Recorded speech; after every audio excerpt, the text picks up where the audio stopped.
Knjiga Sirahova, glava 44. Sada dajmo hvalu slavnim ljudima i ocima našeg naroda. Mnogo slavnoga Gospod javljaše kroz njih veličinu svoju od početka. Behu gospodari u carstvima svojim i ljudi koji imaše silu, oni davaše razumne savete, obaveštavaše o proročanstvima, oni behu vođe naroda u savetima i u znanjima iz knjiga. Mudre reči behu u učenjima njihovim, oni izmisliše muzičke instrumente i himne napisaše. Ljudi bogati sa darima mnogim mirno živeše u mestima svojim. Svi oni behu uvažavani među plemenima svojim i u dane svoje behu slavni.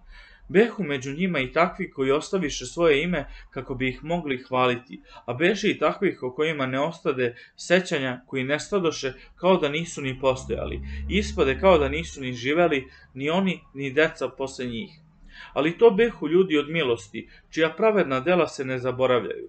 U semenu njihovom živi dobro nasleđe, potomci njihovi u zavetu, seme njihovo beše čvrsto, a deca njihova radi njih su.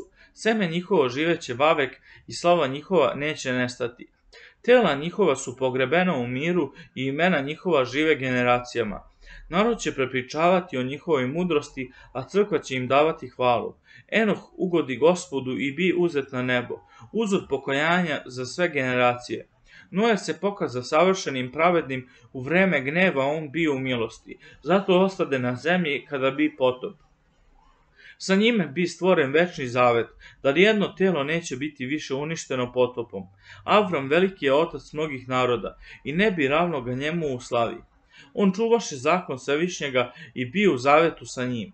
Na svom telu utvrdi zakon i na ispitu pokaza se veran.